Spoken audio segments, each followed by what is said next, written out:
good morning, good morning, good morning, LinkedIn Live. How are we doing? It is Friday. How have all of the Windrush 75 years celebrations been going? So if you're here in the UK, it's been 75 years since Empire Windrush landed, and so that was yesterday. Some big celebrations here in the UK, I guess, celebrating the contributions of all of those people that came from the Caribbean, of which my grandparents were in that generation. So happy Windrush Day if you were celebrating. So today I'm talking about, I'm going to do a little series about belonging. Because it's something, the facets of it are coming up quite a lot in the work that I'm doing with clients. So I'm going to do a little series on belonging. And I'm starting off with fairness, because fairness tends to top the list of things that individuals say that they need to see that help to create a sense of belonging, right? Is this fair? Is the place that I'm working in fair?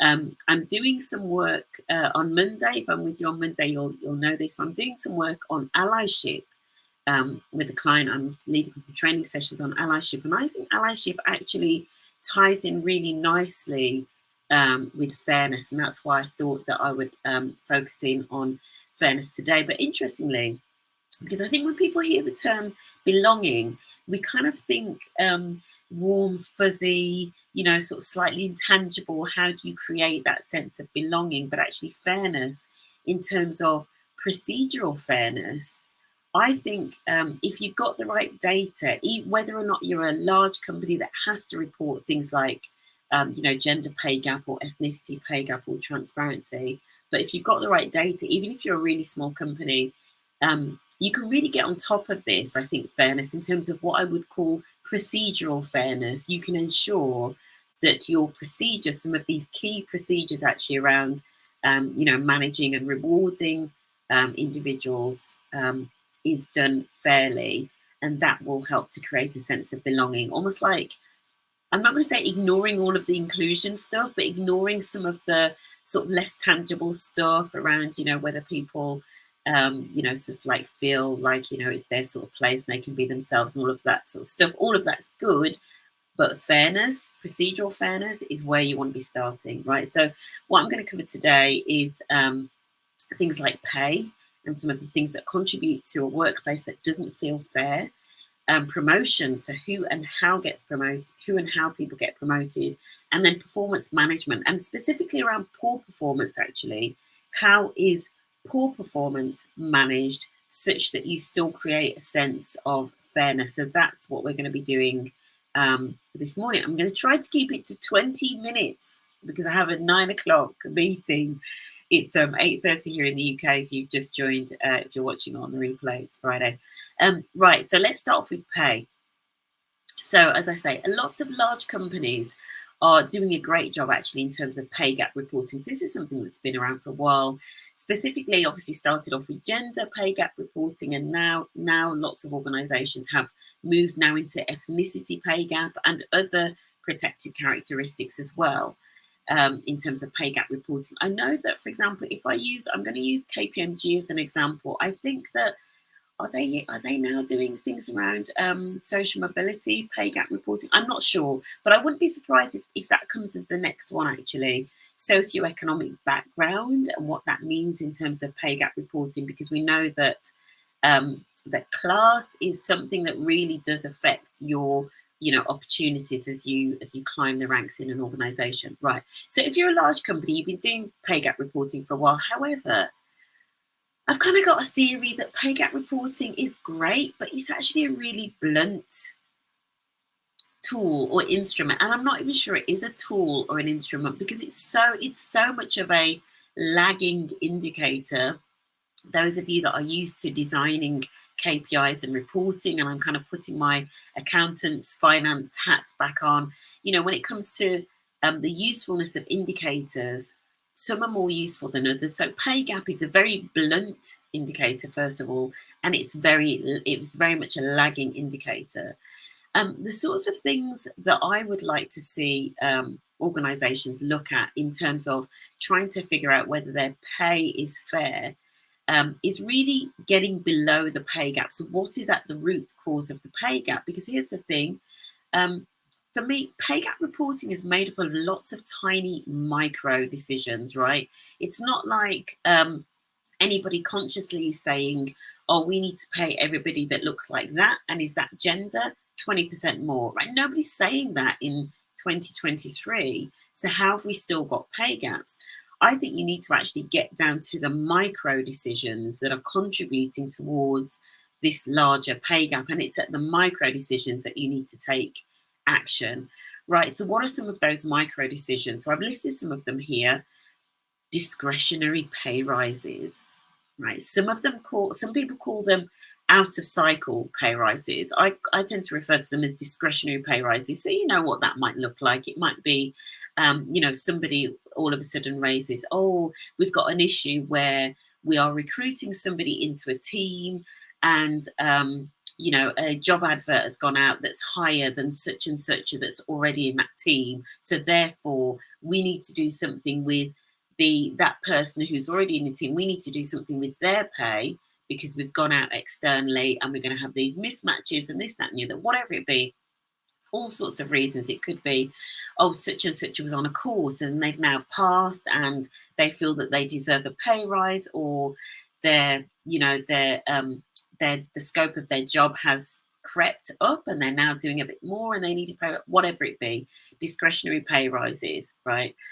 What sort of scrutiny are you giving to those discretionary pay rises? Because if it tends to be a conversation here or there between, one or two managers, or a manager and their HR business partner that's supporting them, that then leads to, a pay rise almost like through the back door. It doesn't always get the scrutiny and the visibility and the transparency that it needs, and it just happens. All of those tend to add up to these little, these little sort of like pay gap discrepancies. So discretionary rises is a biggie. And so what's your governance around that? Who is reviewing those? Who does it have to be signed off by? Who has a view on it? Where are the opportunities to really challenge it and make sure that it is a valid request?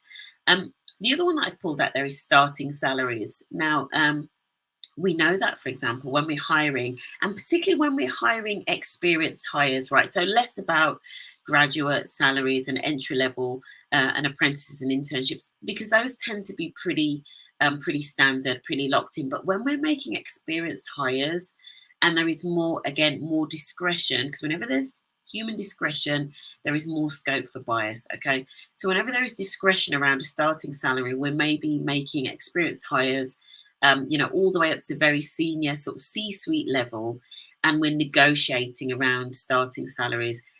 I tell you where bias can sometimes creep in. We don't tend to like it when women want to negotiate their salaries.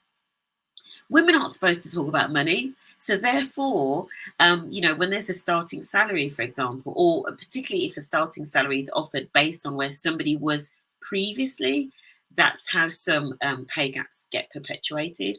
But when somebody then wants to negotiate it and challenge that, if they are a woman, and if they're a woman of color in particular, some people are going to bristle because it's those unconscious biases, right? And we're not typically used to women wanting to challenge on their salaries.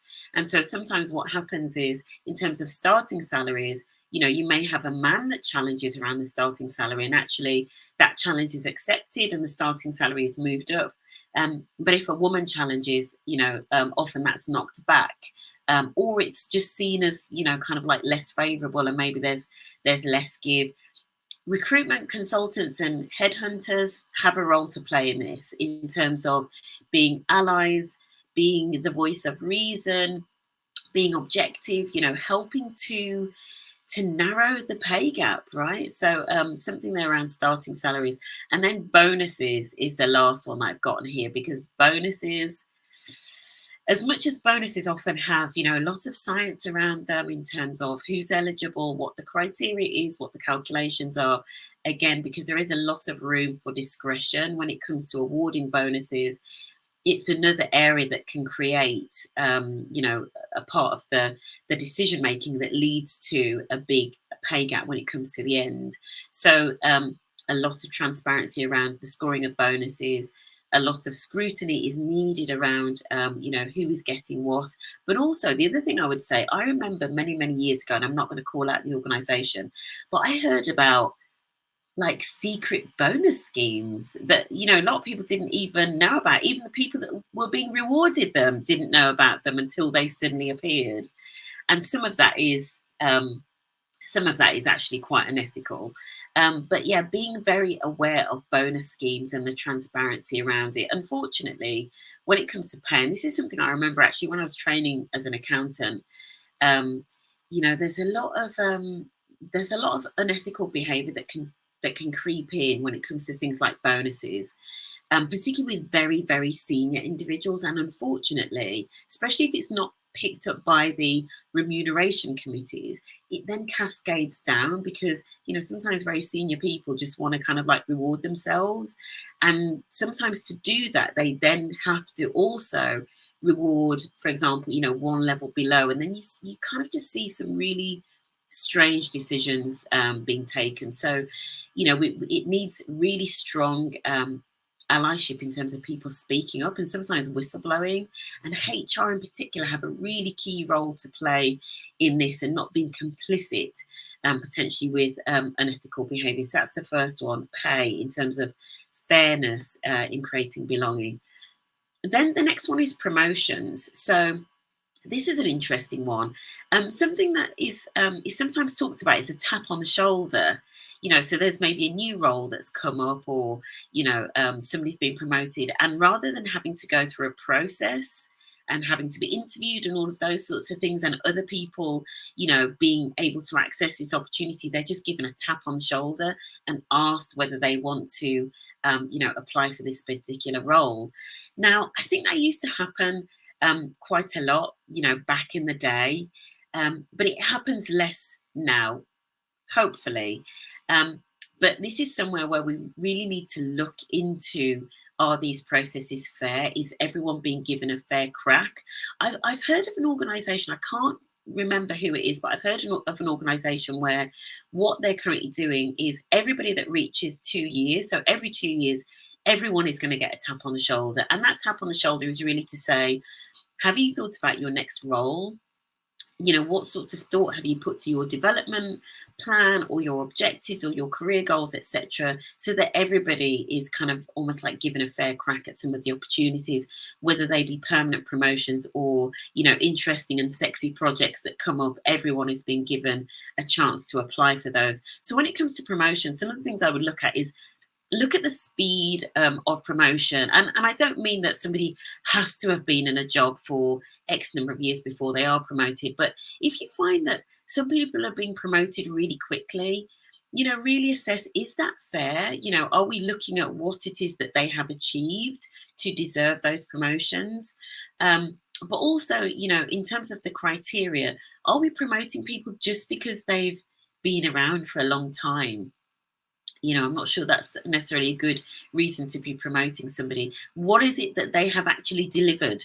And transparency of criteria, when it comes to fairness, what you want is, when they are promoted, the last thing you want is for other people around them to be looking at that situation and thinking, why on earth has that person been promoted, right? If you're hearing a lot of that, you maybe want to question the procedures and the processes that you've got around making promotion decisions, because it may be either A, that you're not communicating why it is that that individual has been promoted, or B, maybe the criteria just doesn't stack up.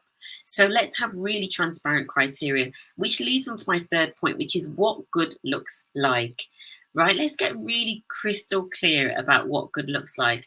A really interesting way of doing this, and there's a Harvard Business Review article about this from a few years ago. I think it's from about 2018, that talks about doing practice runs of promotion conversations. And what they do is actually they get some example sort of like CVs and career paths of individuals in their organization, and they get the information in a room, and they get a group of managers that typically are looking after individuals that might be ready for promotion, and they talk through the experience.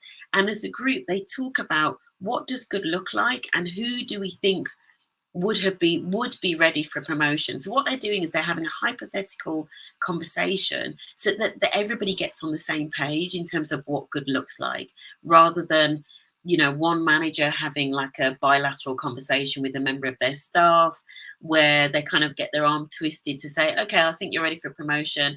And then they've already kind of like promised a promotion to somebody. And then they're having to go to the other managers and the other directors and say, yeah, I've kind of already told that person that they're ready for promotion. That's not really the ideal. The ideal is that all of the managers and directors and the C-suite know what good looks like, maybe because they've had these sorts of conversations, so that nobody's being overpromised without being aware of what they need to do to be promoted. So let's have very transparent criteria that you know, the individuals are aware of, that everybody around can see, so that when decisions are made in terms of promotions, it looks fair, right? Everybody knows what good looks like. And then the last one, and this is really a tricky one actually, because this is around performance management really, but I want to focus on managing poor performance, right? Because we've already talked about the promotions bit. When it comes to managing poor performance, this for me is where in-group bias and in-group favoritism really rears its head, because sometimes when people don't perform well and they're like us, so there's an element of in-group they're like us in, it could be any sort of way. It doesn't have to be gender, it doesn't have to be ethnicity, it could be that they're from the same university as you. It could be that they support the same football team. Whatever it is that you've got in common that means that you have like a strong sense of like a social bond to a person, that is a danger when it comes to managing poor performance, because the chances are we're not going to be as objective as we should be with them as we are with somebody that isn't in the same in-group. So got to be really careful with in-group bias when it comes to managing poor performance, because we tend to be more lenient on people who we identify with, people that we connect with on a social level.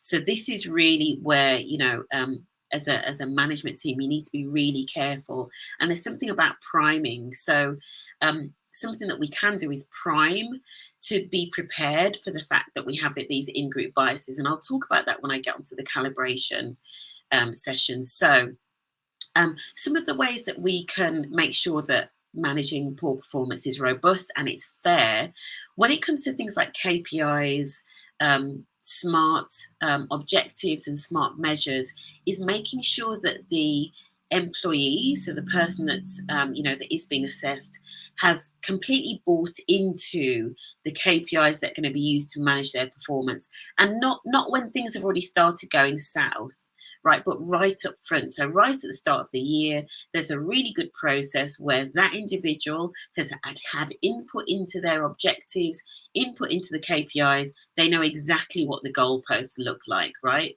So it's not like surprise at the end of the year when you're doing poorly, oh, these are the things we're measuring you on. That's not going to come across as fairly, right? So for it to be fair, it has to be straight right up front. The employee knows exactly what they're being measured against, right? So clear buy-in to KPIs and measures.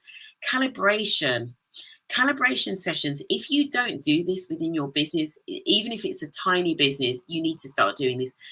What we mean by calibration sessions, and most people that are in large organizations will understand this. So when it comes time to assessing individuals, scoring everybody, whether or not you use a 9-box matrix or you just have ratings of, you know, exceptional or, you know, exceeds expectations, satisfactory, requires development, you know, whatever it be, you need to get managers together discussing their teams, right? Discussing their direct reports so that it is fair. That is one of the biggest ways that you will ensure fairness across the teams. You need to get everybody discussing what good and bad performance looks like.